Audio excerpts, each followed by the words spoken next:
Ladies and gentlemen, boys and girls, welcome back to another episode, Halloween edition, Trick or Treat. This is your boy, Real Lil, and I am joined by Dino, and I guess I'm going to say Nerdy Mello Yeah, today. Nerdy Cam.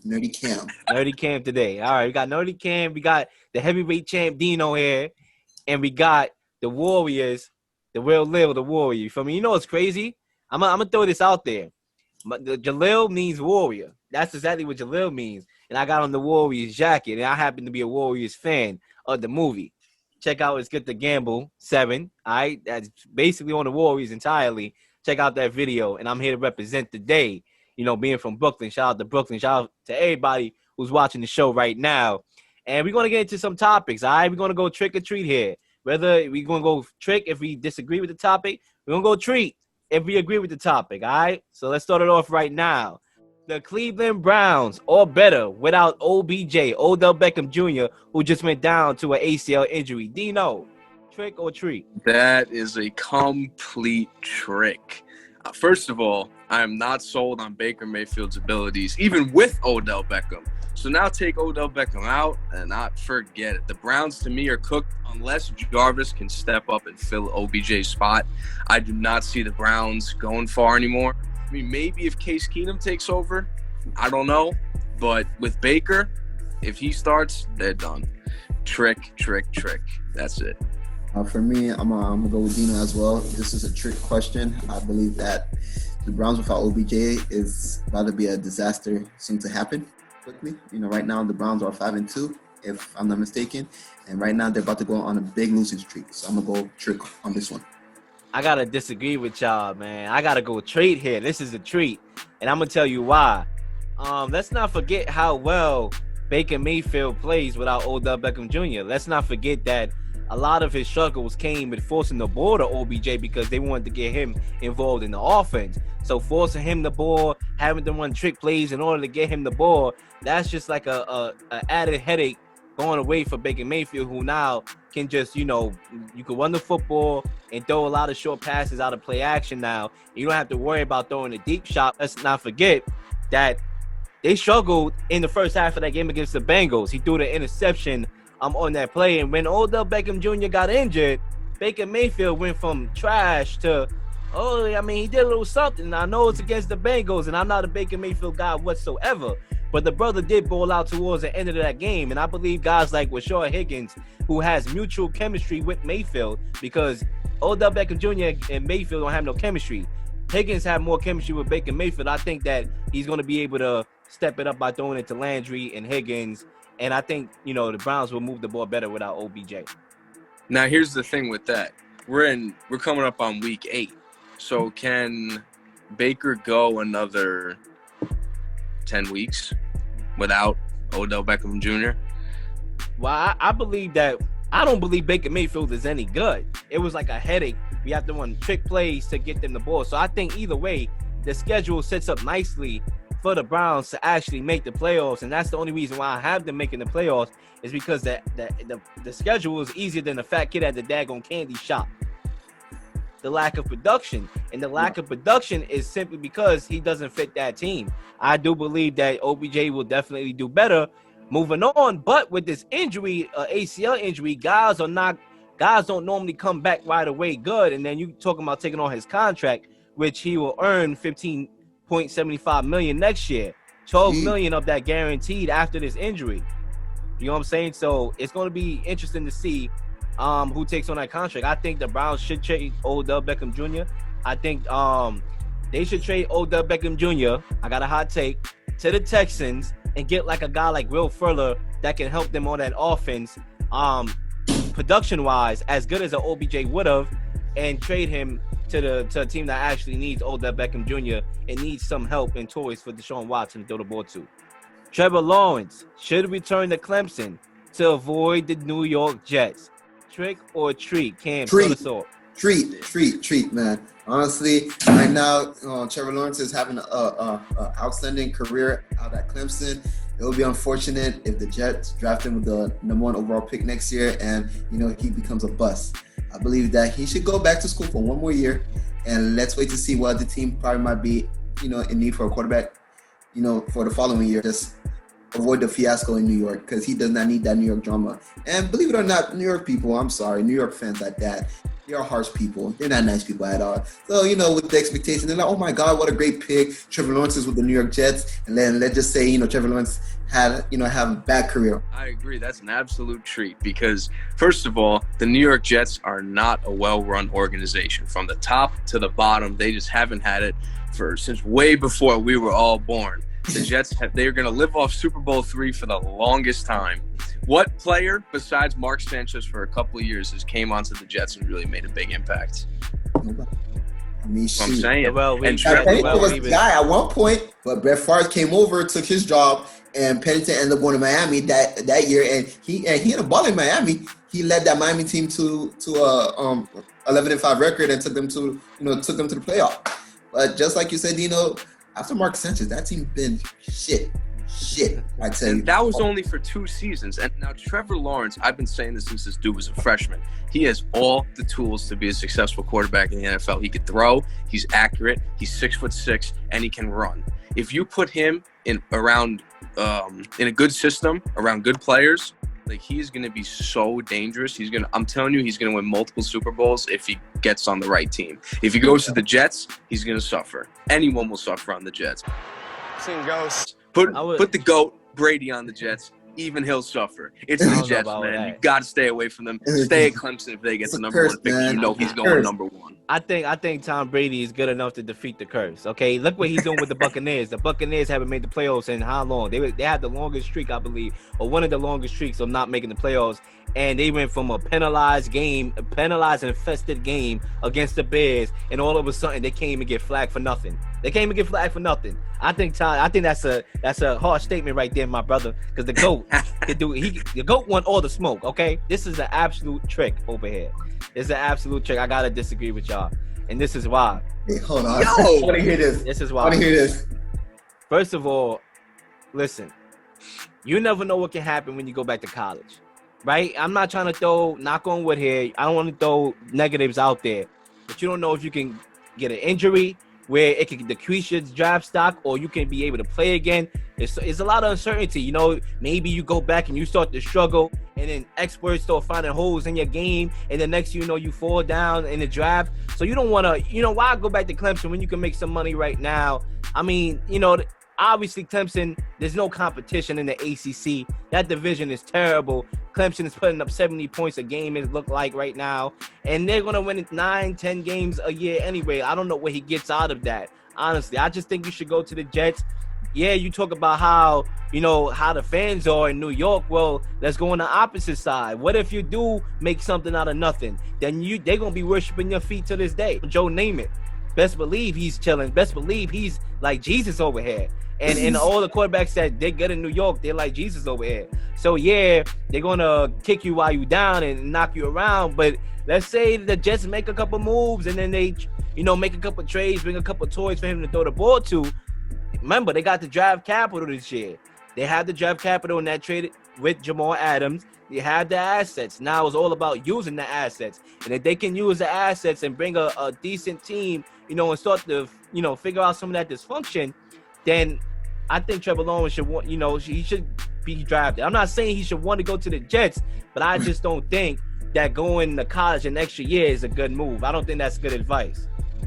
Well, the thing with that is either he stays another year under Dabo Swinney, who's a great coach and runs a great program, or he goes to the Jets. And that's the thing, like, sure, they may have the assets in the draft, but that's a big if they draft the right players, if they all mesh together well. Yeah. It's a bunch of big ifs. And, if he just goes to – I mean, there aren't too many, really bad run organizations besides, in my opinion, the Jets, the Lions. I mean, that's all I can think of right now. But as long as Trevor Lawrence can stay away from there, I think he'll be good. So, I would roll the dice and just stay another year.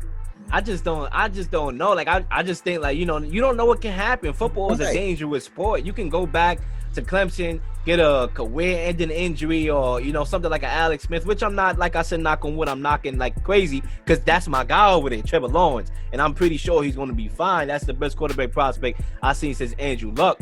But, there's always you always have to entertain that. You always have to realize that, that this is a dangerous sport. So I just think tanking for, to avoid the Jets. What if the Jets pick again at number 1 next year? I mean, they whack right now. What if they the number 1 pick again next year? Then you just literally wasted a whole year of your paycheck and just to avoid the Jets, and the Jets came right back knocking on your door. There's still just a lot of ifs in that. Like, if they get the number 1 pick next year, like it's possible. In my eyes, I feel like the Jets are getting it this year. Like, there ain't no way. They might win the game next year. They could get it next year. They could get it next year. They could, but it's not certain that they will get it this year. Obviously, you got some teams with 1 wins. The Cowboys is trending in that direction right now as we speak. I know you don't want to hear that being from Dallas, but it's true. But listen, I just don't see what you get out of returning to Clemson when you already know that you're that prospect, you're that guy, and I just think you should go to the Jets and try to tough it out. I think it's too much risk in coming back. All right, Lil. So check this out. We all know that Adam Gates want to get fired before the season's over, or hopefully by the end of the season. Depending who's going to be their next head coach, I'm praying for Eric Bieniemy from the Kansas City Chiefs. If he's going to be the next head coach for the New York Jets, then by all means necessary, I'm all in for Trevor Lawrence to go to the New York Jets. At the end of the day, I feel like Trevor Lawrence needs to be in the right system, just like Dino said. He needs to be in the right system and, have the right personnel and have management, be very supportive. We don't need to be in no type of dysfunctional organization where, it's going to be a shit show every year. No. Because at the end of the day, believe it or not, in my opinion, I don't think Sam Darnold sucks. Because we all know Sam Darnold had a good career at USC, but unfortunately... It was a turnover-infested career at USC. He had moments... Don't get me wrong. He had moments where he would throw for 500 yards on a daggone Rose Bowl. I remember that game. That was one of the best games I ever seen Sam Darnold in my life. That was one of the most impressive performances ever. But then he'll come back that next year, the next year after that, Heisman candidate, and he's throwing a lot of interceptions. And that interception is still plaguing him on the Jets too. So it's not a Jets thing. I do believe the Jets are part of the reason why he hasn't developed yet. But I don't think he was that developed product yet. Anyway, that was going to overtake the Jets, that was going to bring them to the next level. I think he had to go in a position where they had to elevate him and put the pieces around him. Makes sense. Buccaneers selling their soul to Antonio Brown will be a decision they will regret. Trick or treat? Lil? I'm going to go. Listen, I know if you sell your soul to the devil, it's normally not a good thing. Because at the end of the day, you'll have your little moments of fame, but, the devil always come and collect. You know what I'm saying? So I know that's not a good thing, but in this instance, I think that the Buccaneers selling the soul to Antonio Brown, which they are, because they do have the chemistry flowing right now. And there's a possibility of that chemistry being messed up. There's a possibility of that civil trial not going in their favor and them having to cut him. I'm still going to go with Trick. I don't think that they're going to regret this, simply because I think that the devil's in the detail for Antonio Brown. He should know what he's getting himself into. I did my little investigation. I've been on his Instagram trying to see if he's posting any foolishness. From what I've seen, the brother haven't posted nothing since October 13th in the beginning of the month, and it was just a simple picture of just him, sitting down taking a picture, basically. And I just think that he should learn. I think by this time he learned. He's all in. He had the talks with Bruce Arians. Otherwise, they wouldn't have signed him. And I think if it does blow over, it will be mainly because of the civil trial that's coming up, which was already which the situation was already happened, and it'll just catch up to you. Because sometimes your past can catch up to you. I think it'll be something like that, but I don't think it's going to be because he's going to be a cancer in the locker room. I think he knows what he's getting himself into. I think he knows, listen, there's other all-stars on this team like Mike Evans and Chris Godwin. And I know a lot of people can say, well, what happens if he's not getting the touches? Because it is a player incentive deal. You have to be able to perform in order to make your money. The type of player that Antonio Brown is, I think is well for Tom Brady. It fits well for what Tom Brady likes. And we saw that in that first game when he was on the Patriots against the Dolphins. So I think this is a trick. I think it would some degree work out. Dino? I agree with that. I think it's a trick as well. I think if you add Antonio Brown into that offense that you got O.J. Howard, Rob Gronkowski, Chris Godwin, Mike Evans, Antonio Brown, man, dude, who's going to stop that offense? And yeah, just like you said, it's a player incented deal. He's got to work to earn his money. And you know what happens? If it doesn't work out, he starts messing around off the field again, getting in trouble, causing all this stuff. Cut him. Cut him. Yeah. Cut him. That's it. What are they losing to cut him? Not much. So I think it's a trick. The only thing they will be losing is the chemistry in the locker room. Possibly, if let's say you bring him in there, it doesn't work out, and then the offense because for example, the offense started to struggle in the beginning of the year, obviously because there was no chemistry. Then they started to get rolling. Now, by you incorporating the offense, now you're talking about guys getting less minutes. You're talking about running more 4 wide receiver sets with Scotty Miller, Mike Evans, Chris Godwin, and Antonio Brown, taking the ball out of Rojo's hands a little bit more. I'm at the running back position. Now guys' minutes are being affected. Now you cut him, then it's like, okay, now we gotta switch our offense again, and now the chemistry, it's kind of like ticking our locker room right now. So that's the only risk, I think. Well, I agree with that. I say 2 tricks. Well, we're gonna go with 3 tricks. I believe that this is also a trick as well. I believe that Bruce Aaron and company already know what's going on. I believe that they already did their research before, bringing Antonio Brown to Tampa. So, like I said, it's a win-win situation. So I say by having Antonio Brown, it's a bonus, to the offense. It's going to produce more numbers, hopefully. But at the same time too, just like you guys said, let's just say if he decides to be an asshole again and want to do stupid stuff, they're just going to cut him right there and then. And like Bruce Aaron says, he doesn't care. At this point, Bruce Aaron, he doesn't care if Antonio Brown is on the team. He doesn't care if Antonio Brown is not on the team. So at this point, he's like, okay, no problem. You're welcome here, but at the same time, we don't need you. I agree with that 100%. You don't normally see a lot of people have leverage over the devil. You don't normally see that. Yeah. But in this case, I think the Buccaneers have a little leverage over the devil. But at the end of the day, they still selling their soul, and that's what it is. But hopefully, it'd be a good gamble for them. Tua will throw for at least 300 yards in his first start versus the Rams. Straight or treat?